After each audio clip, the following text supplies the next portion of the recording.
The Saga of Pecos Bill. It is highly probable that Paul Bunyan, whose exploits were told in a recent number of the Century magazine, Pecos Bill, mythical cowboy hero of the Southwest, were blood brothers. At all events, they can meet on one common ground. They were both fathered by a liar. Pecos Bill is not a newcomer in the Southwest. His mighty deeds have been sung for generations by the men of the range. In my boyhood days in West Texas, I first heard of Bill. In later years, I have often listened to chapters of his history told around the chuck wagon by gravelly Mendelius cowboys. A stranger in the cattle land usually hears of Bill if he shows an incautious curiosity about the cow business. Some old-timers sure to remark mournfully, "Ranching ain't what it is in the days of Bill's stake at New Mexico." If a visitor walks into the trap and inquires more about Bill, he is sure to receive an assortment of misinformation that every cowhand delights in unloading on the unwary. Although Bill has been quoted in a number of Western stories, the real history of this wonder steed has never been printed. I have here collected a few of the tales about him which will doubtless be familiar to cowmen and deserve to be passed on to a larger audience. Bill invented most of the things connected with the cow business. He was a mighty man of valor, king killer of the bad men, and it was Bill who taught the bronco how to buck. It is a matter of record that he dug the Rio Grande one dry year when he grew tired of packing water from the Gulf of Mexico. According to the most veracious historians, Bill was born about the time Sam Houston discovered Texas.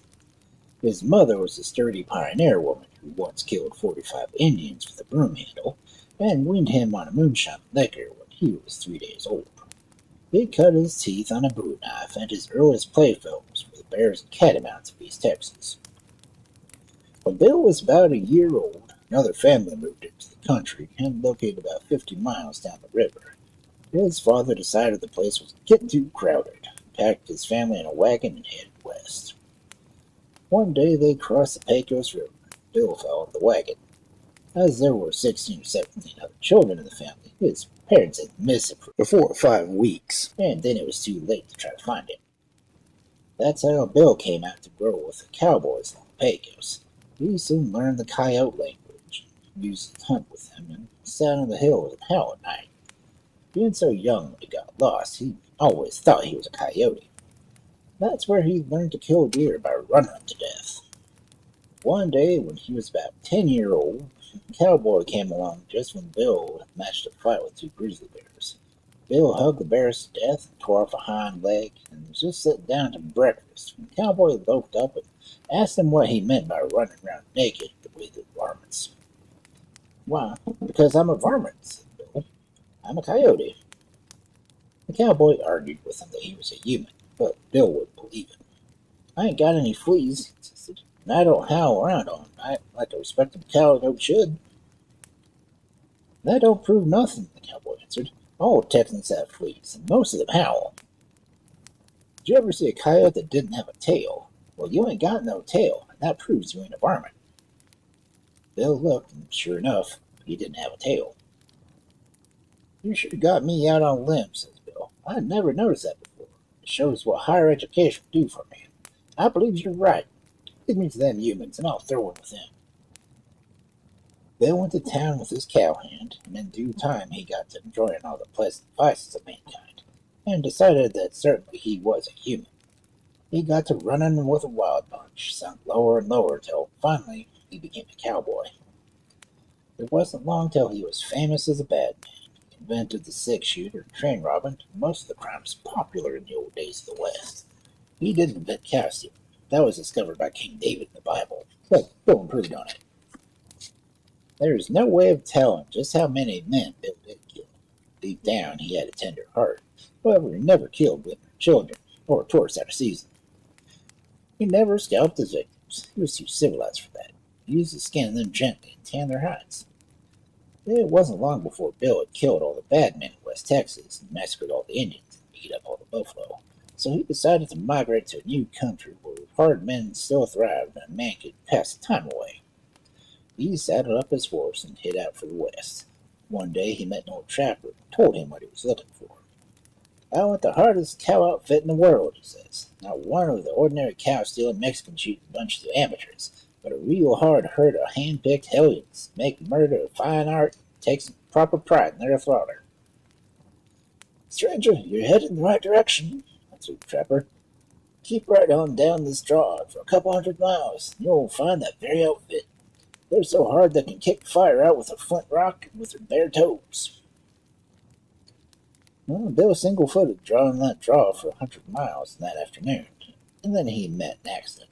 A horse stubbed his toe on a mountain and broke his leg, leaving Bill afoot. He slung his saddle over his shoulder and set off hiking down the draw, cussing and swearing. Fantasy was a gift with Bill. Now once he saw a big 10-foot rattlesnake coiled up on the path, and his tail was swinging, loud to fight the match. Bill laid down his saddle, and just to be fair about it, he gave the snake the first 3 bites. Then he waded into the reptile and everlasting failed in the hound. And by the old rattler yelled for mercy and admitted that when it came to fight, Bill started where he left off. So Bill picked up his saddle and started carrying the snake in his hand and spitting its throat loose like a Gila monster. About 50 miles further on, a big old mountain lion jumped off a cliff and then all sprawled out on Bill's neck. This was no ordinary lion. It weighed more than 3 steers in a yearling, and was the very same lion that stayed at Nuevo Leon was named after in Old Mexico. Kind of chuckling to himself, Bill laid down his saddle and his snake and went into action. In a minute, the fur was flying down the canyon until it darkened the sun. And the way Bill knocked the animosity out of that lion is a shame. In about 3 minutes, that lion howled, "I'll give up, Bill! Can't you take a joke?" Bill led him up and then cinched a saddle on him and went down the canyon, whooping and yelling and riding that lion 100 feet at a jump, courting him down the flank with Rattlesnake. And it weren't long before he saw a chuck wagon with a bunch of cowboys squatting around it. He rode up to that wagon, splitting the air with his war whoops, that old lion screeching, the snake singing his rattles. When he came to the fire, he grabbed an old cougar by the ear and jerked him back to his haunches and stepped him off, and hung his snake around his neck and looked the outfit over. Them cowboys sat there saying nothing. Bill was hungry, and seeing a bowl of beans cooking on the fire, he scooped up a few handfuls and swallowed them, washing them down with a few gallons of that boiling coffee in the pot, and wiped his mouth with a hand of prickly pear cactus. Bill turned to the cowboys and asked, "Where the hell is the boss around here?" A big fellow about 8 feet tall with 7 pistols and 9 bowie knives in his belt rose up and, taking off his hat, said, "Stranger, I was, but you be." Bill had many adventures with his outfit, and it was about this time he staked out New Mexico and used Arizona as a calf pasture. It was here that he found the noted horse Widowmaker and raised him in the cold nitroglycerine and dynamite, and Bill was the only man that could throw a leg over him. There wasn't anything Bill couldn't ride, although I have heard on one occasion he was thrown. He made a bet that he could ride an Oklahoma cyclone, slick-heeled, without a saddle. He met the cyclone, the worst that was ever known on the Kansas line. Bill geared the tornado down and climbed on his back, and that cyclone did some pitching that was unbelievable, if it was not vouched for many and a reliable witness. Down across Texas it went sunshine, flip-flapping and sidewinding, knocking down mountains, blowing the holes out of the ground, and trying the river in knots. The state plains used to be heavily timbered until the big wind swept the trees off and left it a bare prairie. Bill just sat up there, thumbing the cyclone with its withers and flopping its ears with his hat, and rolling a cigarette in one hand, and he rode it through 3 states, but over Arizona it got him. When it saw it couldn't throw him, it rained out from under him, and this proved by the fact that it washed out the Grand Canyon. Bill came down over in California. The spot where he lived is now known as Death Valley, a hole in the ground more than 100 feet below sea level, when the print of his hip pockets can still be seen in the granite. I've heard the story disputed in some of the details. Some historians claim that Bill wasn't thrown, that he rode down slick as lightning without knocking the ashes off a cigarette. It is also claimed that the Grand Canyon was dug by Bill in 1 week when he went prospecting, but both the stories still insist on the first version. They argue that the streak of lightning story comes down from the habit he always had of using one to light a cigarette. Bill was a great roper. In fact, he invented roping. Old timers who admit they knew him say that his rope was the longest in the equator, and although he was conservative, say it was at least 200 feet shorter on one end.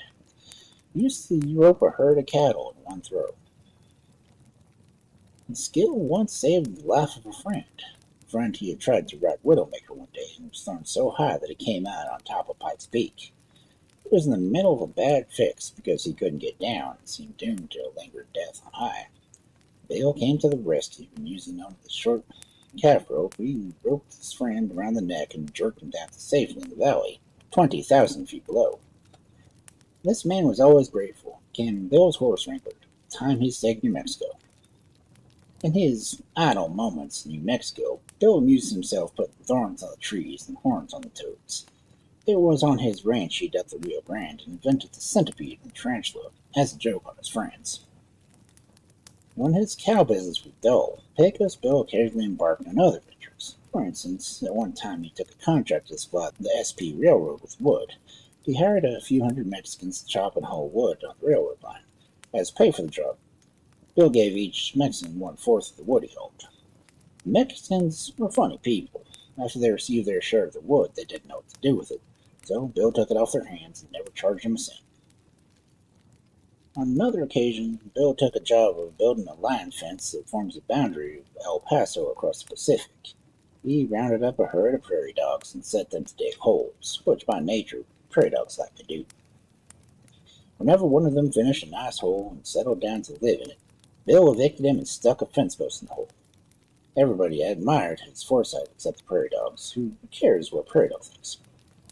Old Bill was always a very truthful man. To prove this, cowboys repeat one of his stories, which Bill claimed happened to him. Nobody ever disputed him, that is, no one who is alive now. He threw in with a bunch of Kiowa Indians one time on a little hunting trip. It was about the time the buffalo was getting scarce, and Bill was hunting with his famous squatter hound named Northern. Northern would run up and down a buffalo and hold him down by the ear until Bill came up and skinned him alive. Then he would turn it loose and grow new hide. The scheme worked all right in the summer, but in the winter, most of them caught colds and died. Stories of Bill's love affairs were especially numerous. One of them may be told. It is a sad tale of the fate of his bride, a winsome little maiden named Slue-Foot Sue. She was a famous rider herself. Bill lost his heart when he saw her riding a catfish down the Rio Grande River with only a stern colt.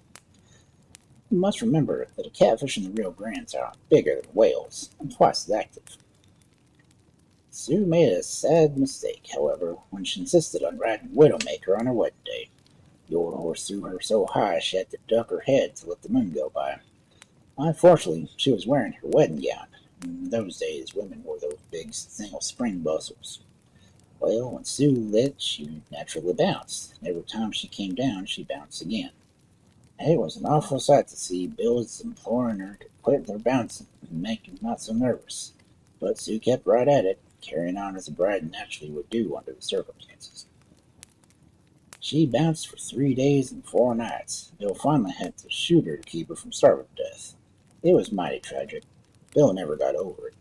Of course, he married lots of other women after that. In fact, it was one of his weaknesses. But none of them filled the place in the heart that once held by Slue-Foot Sue, his bouncing bride. There is a great distance of opinion as to the manner of Bill's demise. Many claim that it was his drinking habits that killed him. You see, Bill got so that the liquor didn't have a kick in him, so he fell into the habit of drinking strychnine and other forms of wolf bait. Even the wolf bait lost its effect, and he got to putting fish hooks and barbed wire in his toddy. It was the barbed wire that finally killed him. It rusted his interior and gave him indigestion. He wasted away a mere skeleton, weighing not more than 2 tons. Then up and died, and went to his infernal reward. Many of the border bards knew Pecos Bill at his best and have a different account of his death. They say that he met a man from Boston one day wearing a mail-order cowboy outfit and asking fool questions about the West. And poor old Bill laid down and laughed himself to death.